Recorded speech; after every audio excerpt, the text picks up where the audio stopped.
Good afternoon, everybody. How are you? Good. It's good to see all of you. I want to start by addressing the horrific act of violence that took place on Sunday in Boulder, Colorado.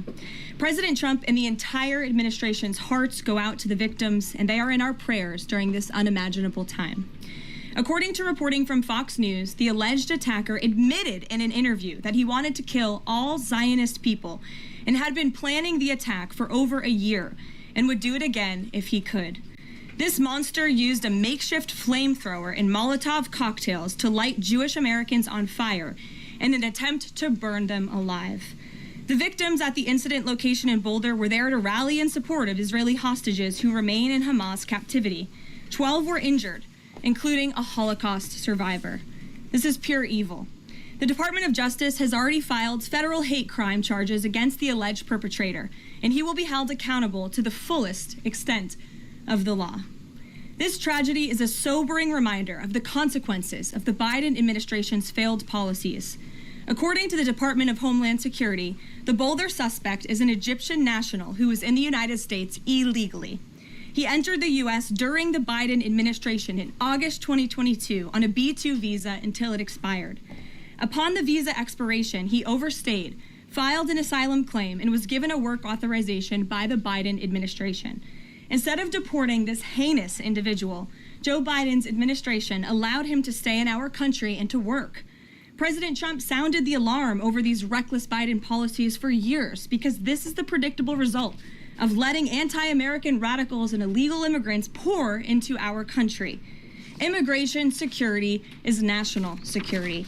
And that's why the Trump administration, at the direction of our great president, has secured our border, strengthened our immigration system, and has taken immediate steps to protect the United States from foreign terrorists and other public safety threats. President Trump acted swiftly upon taking office to reform our visa issuance process to ensure that dangerous aliens who are intent on harming Americans or our national security interests are no longer admitted into our country. Under the Trump administration, aliens will only be admitted into the United States through the legal process and only if they do not bear hostile attitudes towards our citizens, our culture, our government, our institutions, or most importantly, our founding principles. Under President Trump, the United States has zero tolerance for foreign visitors who support terrorism. Violators of U.S. law, including international students, will continue to face visa denial or revocation and deportation. And illegal alien criminals will continue to be arrested and deported from our country. On that note, ICE and federal law enforcement partners just wrapped up a month-long surge operation arresting nearly 1,500 illegal aliens in the Commonwealth of Massachusetts. During the enhanced operation, dubbed Operation Patriot, ICE Boston and other federal law enforcement personnel focused on transnational organized crime, gangs, and dangerous illegal alien offenders throughout Mass. More than half of the nearly 1,500 illegals arrested had significant criminal convictions or charges pending against them. Here are just some of the violent illegal aliens who were removed from communities in Massachusetts during Operation Patriot. A Salvadorian national with active Interpol red notice for aggravated homicide. A Guatemalan national and registered sex offender who had pending criminal charges in Boston for 5 counts of indecent assault and battery on a person 14 or over. A Honduran national who was last arrested for rape, indecent assault, and battery of a person 14 or over. A Colombian national charged with kidnapping, aggravated rape, and indecent assault and battery on a person 14 or over. And a Guatemalan national who was convicted of murder in Boston. Also, a Brazilian national who was charged with aggravated rape of a child by force and possession of child pornography. Again, these are people who are living in the Commonwealth of Massachusetts.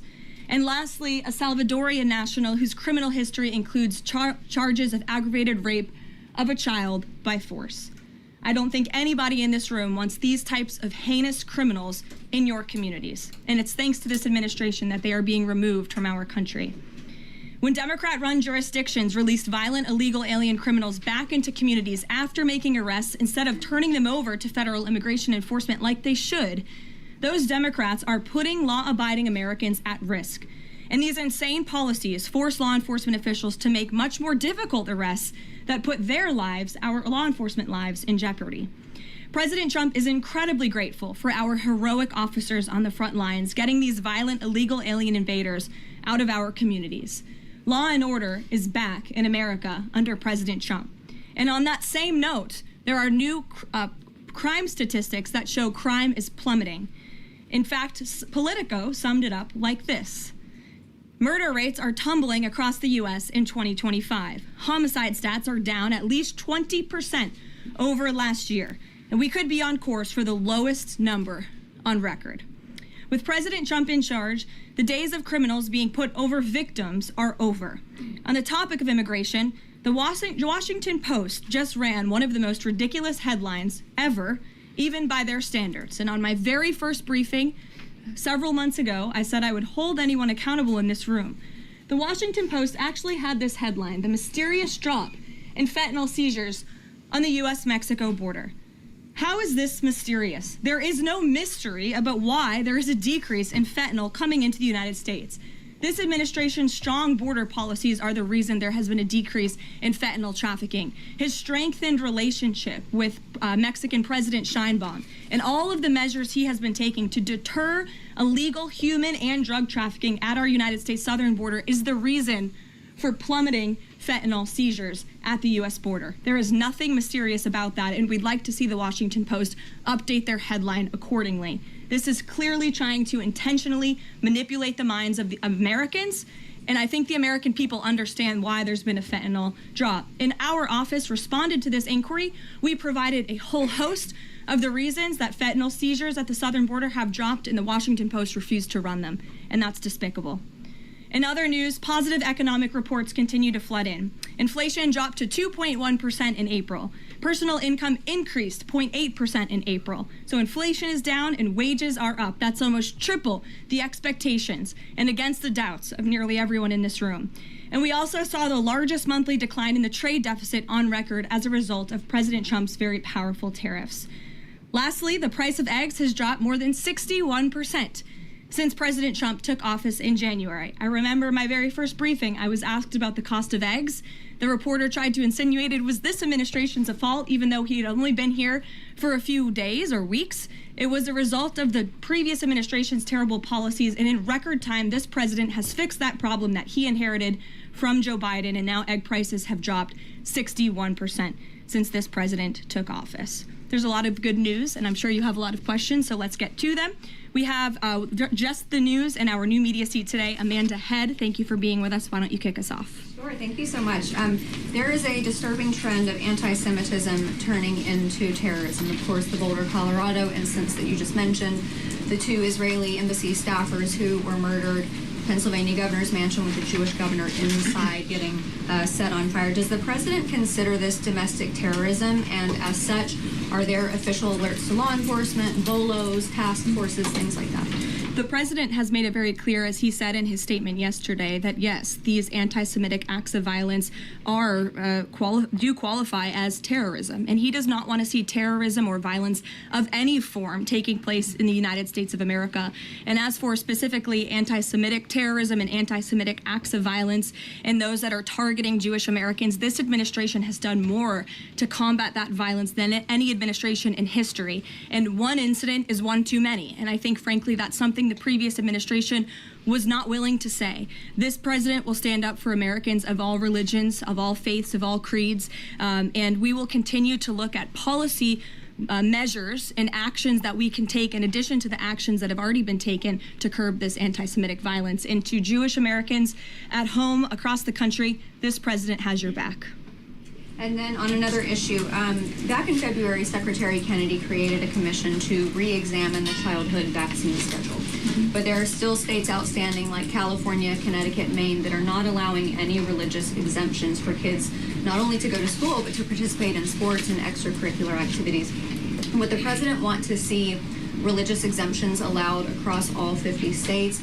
And how do you enforce that, especially with states like California that are already defying the president on the men and women's sports issue? Generally speaking, I know the president supports religious exemptions for families when it comes to vaccinations. As for the instances in those specific states, I'll have the administration and the White House look into it and see what executive action, if any, we can take on that front. Thank you.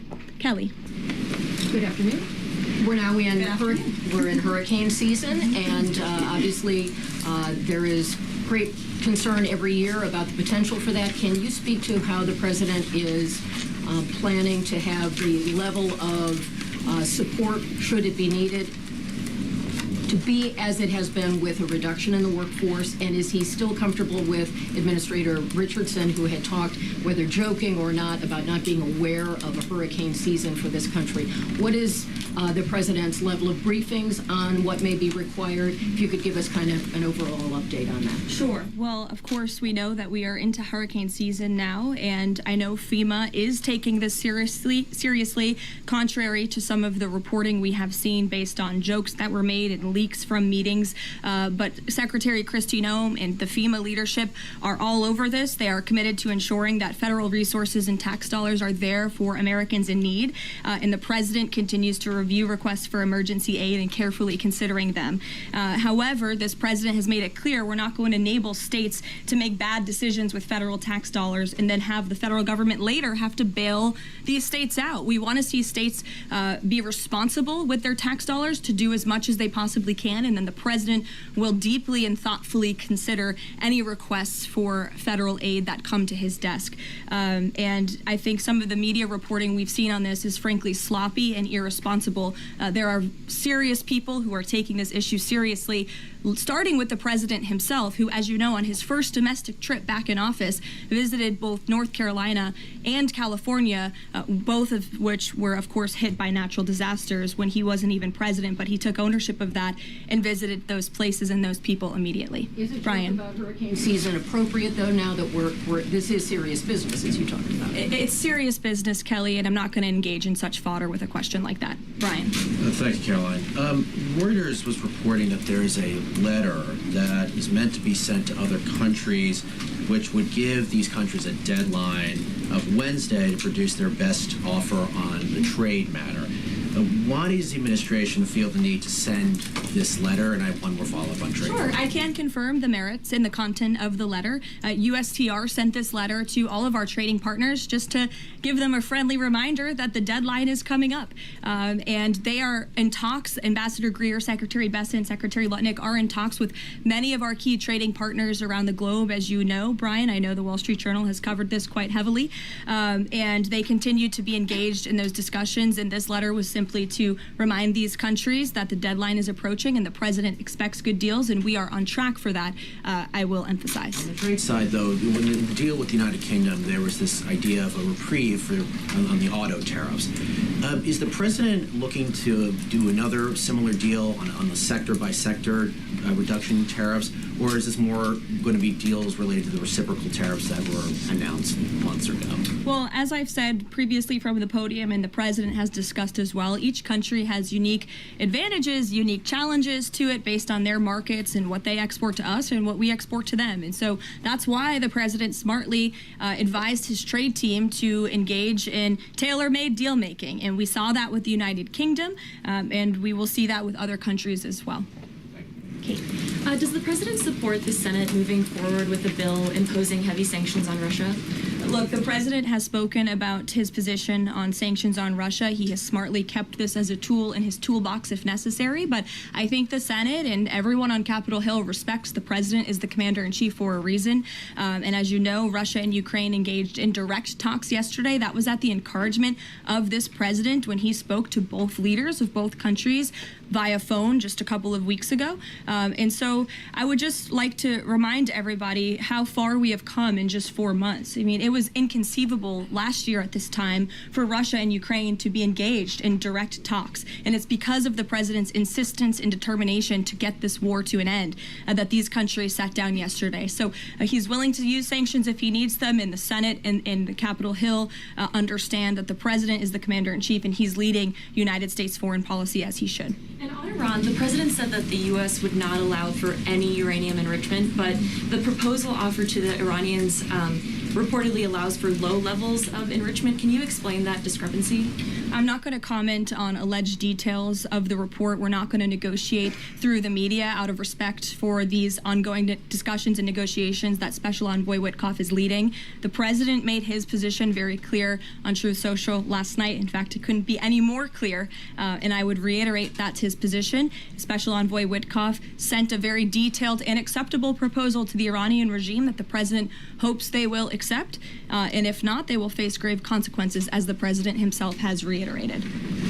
Sure. Thanks, Caroline. You're welcome. A couple of things, if I may. Firstly, can you confirm whether or not President Trump is going to be going to the NATO summit in The Hague later this month? I can confirm he will be going to the NATO summit, yes. Great, thanks. And another question on the Netherlands, in fact. Just wondering if you have any reaction to the collapse of the Dutch government there after the anti-EU and anti-Islam leader Geert Wilders, who's been described as the Dutch Trump, pulled out of the government there. I don't have a comment on that, but certainly we should and we will get you one, okay? Thanks. You're welcome. Brett. Thanks, Caroline. I wanted to ask, a couple days ago, the president announced that he was withdrawing the nomination of Jared Isaacman to lead NASA, citing a thorough review of prior associations. I wondered, why did this review happen just now, after the nominee was so far into the process? And can you explain the president's thinking on who he might choose? Look, the president reserves the right to nominate individuals to key administration posts. He also reserves the right to remove those individuals if he chooses, just like he reserves the right to fire anybody in the executive branch that he wants. And so a new replacement for NASA will be announced very soon, as the president himself said. Was there something in particular that came up that caused the president concern with this nomination? The president wants to ensure that all of his nominees are aligned fully with the America First mission of this administration. And again, he will be announcing a replacement very soon. Andrew, go ahead. Thank you, Caroline. You're welcome. It's been just about a month since President and Prime Minister Starmer announced... I can't see you all the way back there. Phil's head is in the way. There you go. So it's been just about a month since Prime Minister Starmer and President Trump announced that the U.S. and U.K. had reached a trade deal, That's right. or at least a framework for a deal. Now there are at least some conservative MPs in London who are complaining that Parliament has not yet seen the text of any deal. So I'd like to ask you from this side of the pond, is there a text for the deal ready to be released, submitted, and if not, when can we expect it? And then I have one more. There's most definitely text with this deal. There is language that this side has seen. You'll have to ask the UK Parliament why they haven't seen it from their own government. I obviously can't answer that question. And on Caroline, one more on Ukraine, Go ahead, please. Jonathan. Sure, go ahead. On Ukraine, it's been a couple days since Ukraine made that audacious drone strike on Russian airfields. The president hasn't said a word about it, and usually he's not shy about making his thoughts known on the war, or it's not bad, on the war or any other subject. What have you heard from him on this audacious drone strike? Is he surprised? He said that Zelensky didn't have the cards when they met in the Oval Office a few months back. Does Zelensky possibly have some cards that the president hadn't known about? Look, the president's thinking on the Russia-Ukraine war as it stands, I spoke to him about it just this morning, is he remains positive at the progress that we've seen. Again, he urged both leaders to sit down and talk directly with one another, and they did that. Russia handed over a memorandum of peace, or a peace plan, or a suggestion of one, I understand, to the Ukrainian side. They also agreed upon the exchange of prisoners or hostages from each other's countries. So he remains positive about the progress that we're seeing, but he also is a realist, and he realizes these are two countries that are at war and have been for a long time because of his predecessor's weakness and incompetence. So he's working hard to solve this conflict, and that's where his mind is right now on it. Jonathan, go ahead. Thank you. Same topic, just to put a finer point on it. Does President Trump approve of Ukraine's decision to strike nuclear-capable bombers in Russia?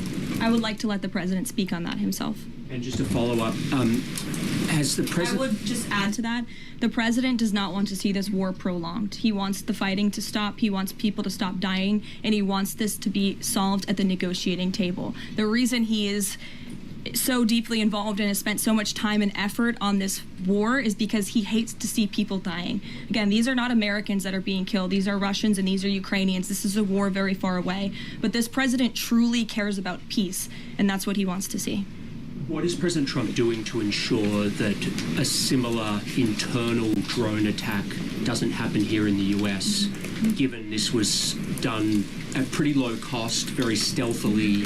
You know, it obviously raises questions about our own security, particularly for US aircraft here. It absolutely does, and that's why the president nominated Secretary Hegseth and has approved some of the changes that have been made at the Pentagon to ensure that we have the most lethal fighting force in the world, and that the United States military is the best, the biggest. That's why he wants the One Big Beautiful Bill to be passed, because it increases our defense spending. It's why he also launched the announcement of the Golden Dome to prevent from missile strikes and attacks in the future. And the president has a full understanding, I can tell you because I've spoken to him about it, about the future of warfare and how drones are a big part of that. And I will not get ahead of our policy team, but I think you can expect to see some executive action on that front in the very near future. Caroline. Caitlin. Two questions for you as well. On the Big Beautiful Bill, you said recently that it is, quote, blatantly wrong to say that it adds to the deficit.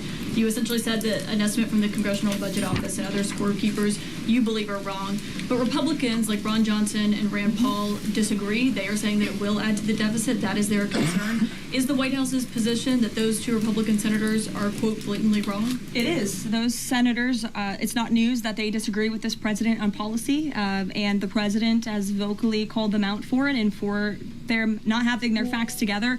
I would add the Congressional Budget Office has been historically wrong. In fact, they predicted the Trump tax cuts from the president's first term in 2017. Their prediction was wrong by $500 billion. Those tax cuts had nearly $500 billion more of revenue than the Congressional Budget Office scored. And I would also point out, I don't think many people know this, there hasn't been a single staffer in the entire Congressional Budget Office that has contributed to a Republican since the year 2000. But guess what? There have been many staffers within the Congressional Budget Office who have contributed to Democrat candidates and politicians every single cycle since. So unfortunately, this is an institution in our country that has become partisan and political, and we are very confident in our own economic analyses of this bill. There is $1.6 trillion in savings, and our Office of Management and Budget Director, Russ Vought, is a fiscal hawk. He is well known in this city for being a well-respected fiscal hawk. He has tools at his disposal to produce even more savings. And as you know, the White House will be sending our rescissions package to Capitol Hill today. And on immigration, the other day that the Homeland Security Secretary said, and I'm quoting her now, that an illegal alien threatened to assassinate President Trump and highlighted his arrest. A man has now admitted to framing him, saying that he wrote the letter that the DHS Secretary Kristi Noem posted online. Last I checked before I came into the room, that post was still up from DHS. Does the White House expect them to issue a clarification or a correction on that front? We can ask the Department of Homeland Security and get back to you. Jeff.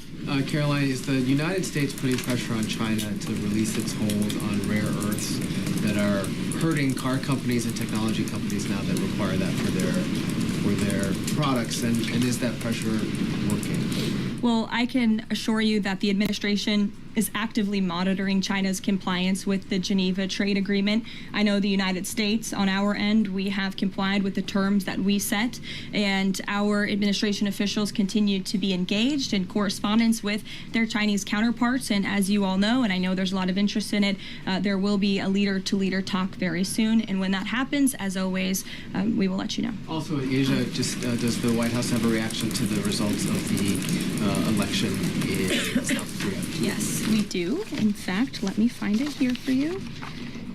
It should be somewhere in here. Thank you. We do not, but I will get you one, Jeff. Go ahead. Thanks, Kelly. Two questions on trade. Is this letter that was sent to trading partners a sign that the president isn't satisfied with the pace of these negotiations? Is he trying to light a fire under these talks now?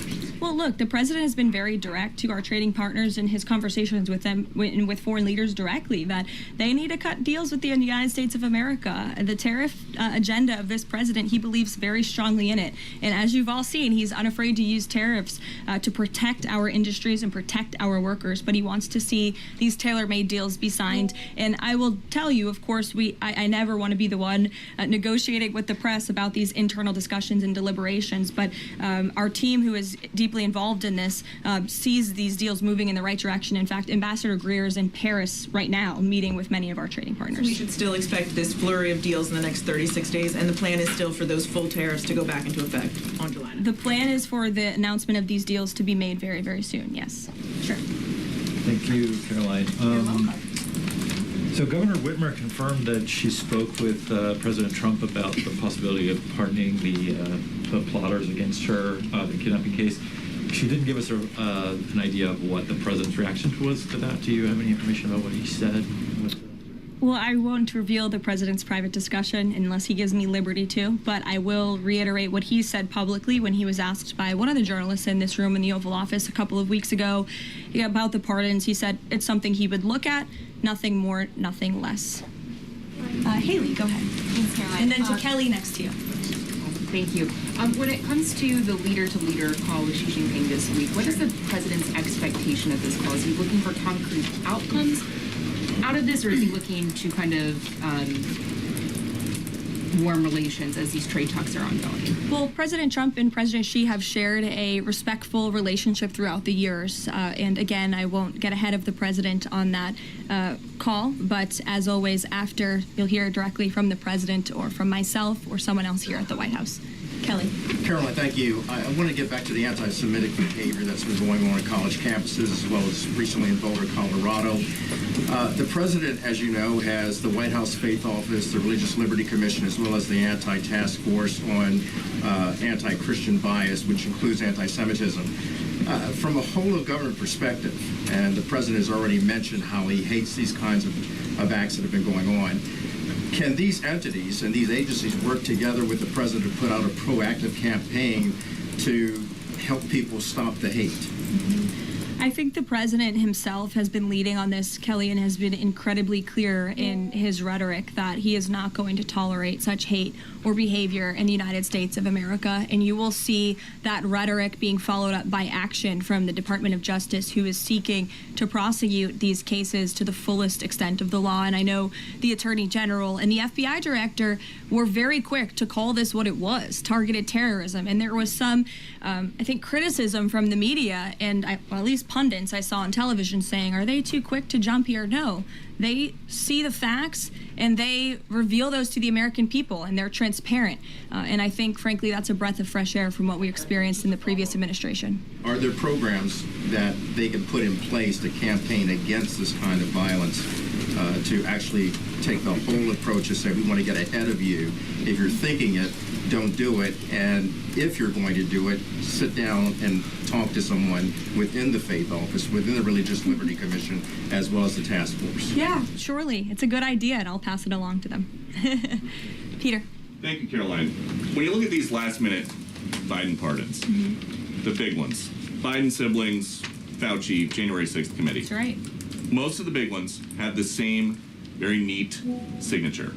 We would expect that probably to be the auto pen. There is one that looks different. It looks authentic. In fact, if you look at the last name, it almost looks like the president was having a hard time spelling his last name there. Is this White House of the opinion that the only pardon that would count is one that the president signed himself? It's very interesting. Very interesting props. If you want to bring them to my office later so I can take a closer look, I would like to do that. The president is making a good point when he discusses the usage of the auto pen. Who was running the country for the past 4 years?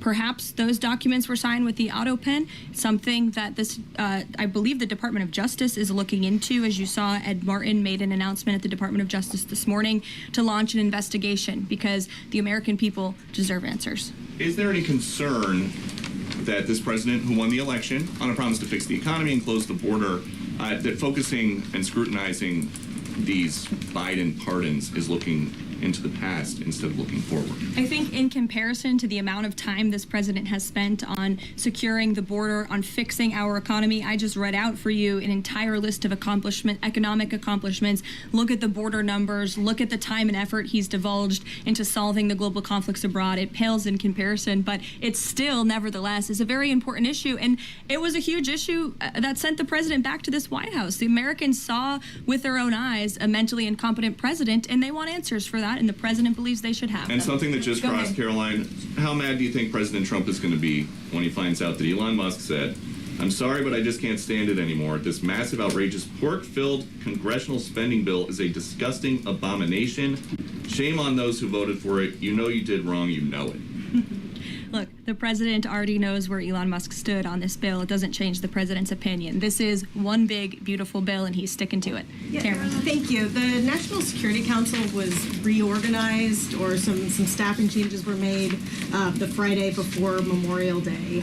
I'm hoping you can explain sort of the new structure, what the structure is of the National Security Council, what the goal is in terms of staffing levels. What is the new National Security Council mode? Well, as with everything in this White House, it is a top-down approach. The president is here. He is president. He's not an auto pen like the previous president was.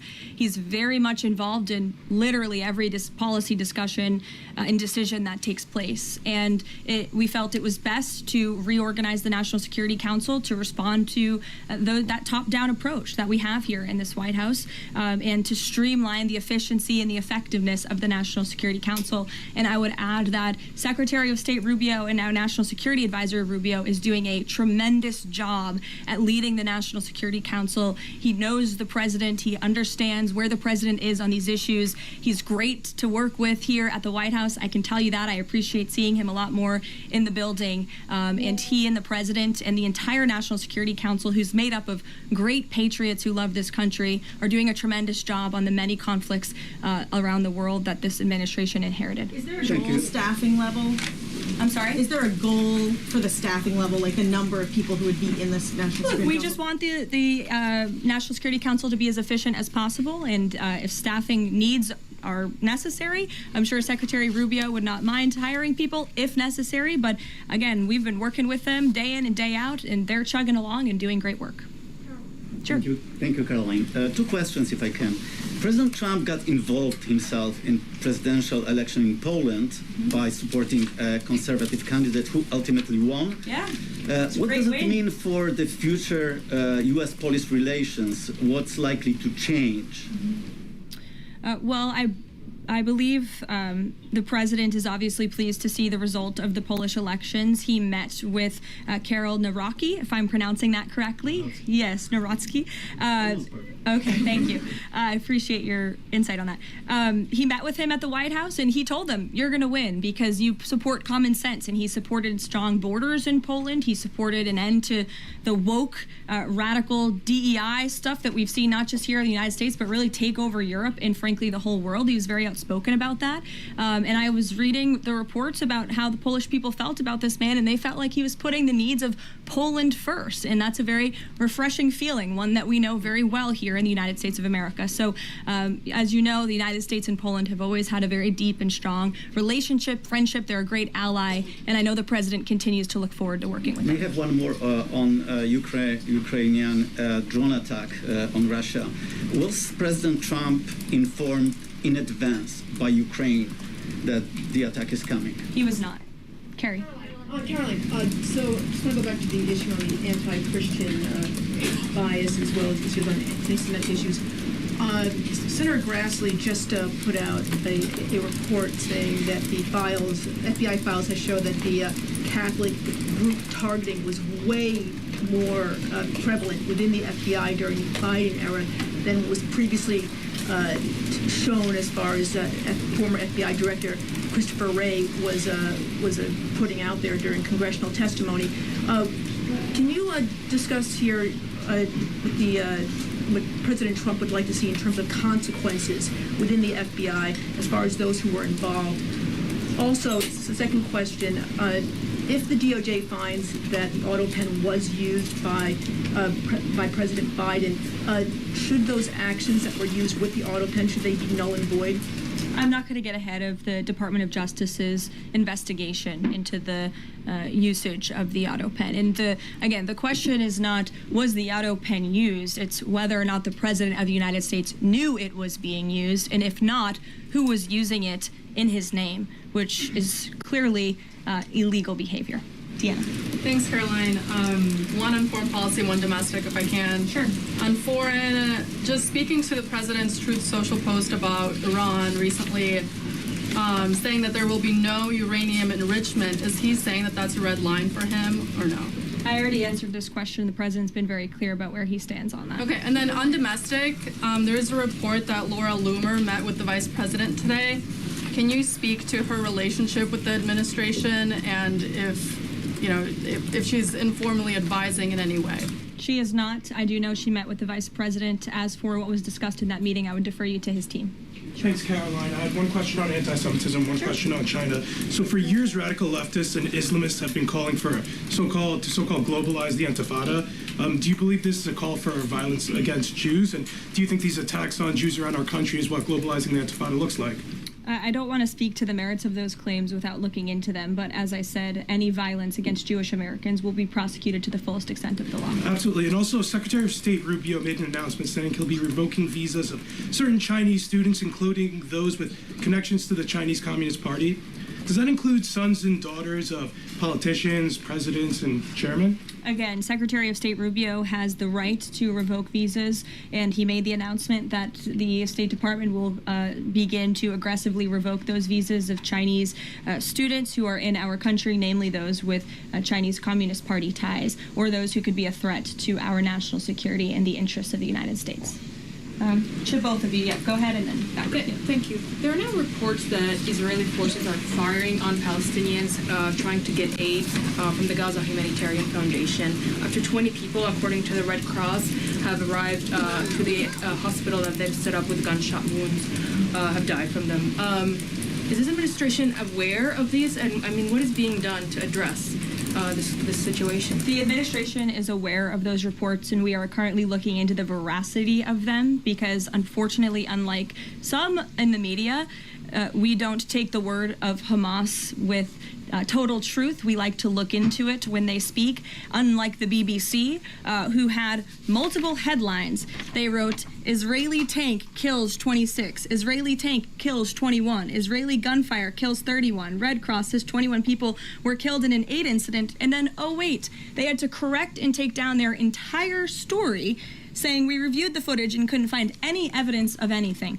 Oh, okay, so we're going to look into reports before we confirm them from this podium or before we take action, and I suggest that journalists who actually care about truth do the same to reduce the amount of misinformation that's going around the globe on this front. Can you talk about the change in the leadership of the organization? What does that mean going forward, and why so early on is this happening? What organization? The Gaza Humanitarian Foundation. Well, look, this was a creative idea that the president called for to get aid into the region. These people were desperate and starving, and the president didn't like seeing imagery of that, and he wanted to ensure that aid was brought in with the approval of Israel for understandable reasons. We will never forget the brutal attack on October 7th. And again, this is something that the previous administration was unwilling to put the time and effort into doing. John. Thanks a lot, Caroline. I want to bring it back to the way you began your briefing talking about the president's mass deportation program and his priorities. 40% of crop farm workers in the U.S. are undocumented, and that's according to the Agriculture Department. Do they have a carve-out in terms of the president's mass deportation program?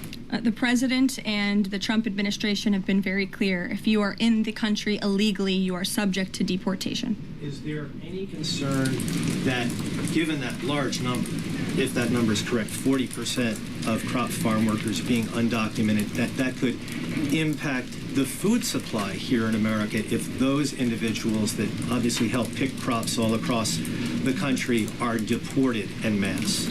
Again, this administration is focused on deporting individuals who are in our country illegally. It's something we have to do. We cannot allow the previous administration's invasion of our country of illegal immigrants to continue. We just can't have it. And this is a law and order president. As for our farmers and their concerns, they have a president who has their backs and listens to their concerns and hears them. But we also have a legal pathway to come to this country and work specifically for agricultural work. So there's a legal way to do it, and we encourage that legal pathway, and we're currently working on strengthening our legal immigration system for that reason. Sure. Thank you, Caroline. Just wanted to follow up on your statement last week regarding the Maha report. Sure. You said that there was, you said, I understand there were some formatting issues with the Maha report that are being addressed, and that report will be updated. We also understand that since that, there have been some citations that came about. There's citations of studies that either did not exist or did not back up the report's conclusions. So when you were referring to formatting errors, is that what you were talking about, or was it, could you just explain that? Yeah, that's what I was talking about. There were formatting errors, and those errors were updated by the proper policy components here at the White House, and a new report was issued. So exactly what I said took place. Sure, go ahead, Alec. Yeah, good to see you.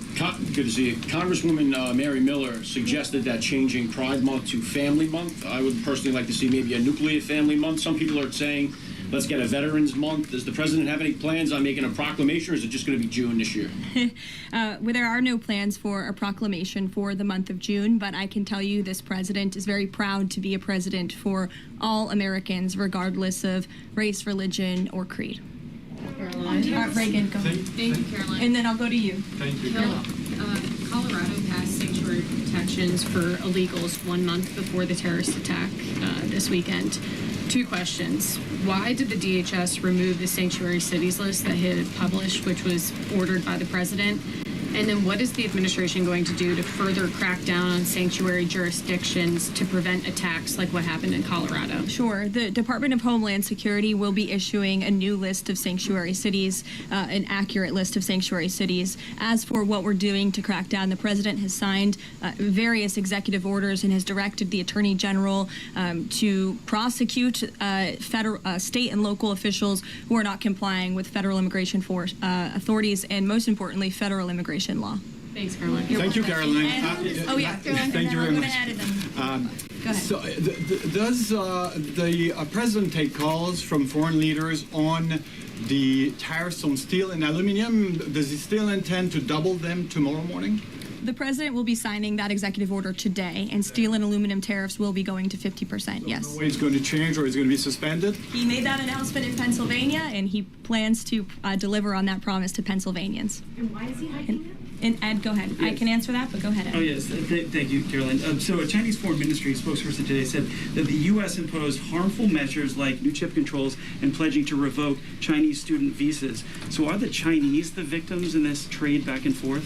Look, I don't think anyone is the victim. These are two strong countries, and as I said, the president has a good relationship with China's president and leader, and that discussion will take place later this week. And what other authorities is the president looking at for tariffs should the decision in the appeals court not go his direction? Well, right now, his tariffs remain in effect. We spoke at length in my briefing last week about that decision that came down from the International Trade Court, which has been put on pause because the president absolutely does have the authority to implement tariffs and to declare a national emergency for our crippling trade deficit. He could always have the power to use Section 202 or Section 301 as well to impose tariffs if he deems necessary, especially Section 202 tariffs, which are sectoral, as you know, to protect our critical supply chains here at home. Thanks, Caroline. You're welcome. You've got U.S. business leaders begging for certainty. So why did the president suddenly decide to hike tariffs on steel and aluminum again? You also have U.S. business leaders begging to meet with this president and begging to come to the White House to talk to him because they know that he is a negotiator in chief, that he's making good deals on behalf of the American worker and the steel worker, in particular when it comes to the steel and aluminum tariffs, which he discussed in his speech at length at Pennsylvania and the need for them. And I would just add, I was at that speech on Friday with the president, and there were 2,000 steel workers and their families in the room, many of them wearing their hard hats. I spoke to one backstage who said this is the greatest thing that has happened for that community in Pittsburgh, Pennsylvania in 60 years, because this is a president who doesn't just talk the talk, he walks the walk too, and he's delivering on his promises to bolster our steel and aluminum industries in this country and to protect those jobs. If not for this president, that steel plant in Pittsburgh, Pennsylvania would have closed. Those jobs would have been lost, and the president saved that company, he saved those jobs, and he's saving that community, and that's the intention of the steel tariffs, which he will sign later this afternoon. Thank you very much, everyone. We'll see you later. Thank you. Friday for She, do we think?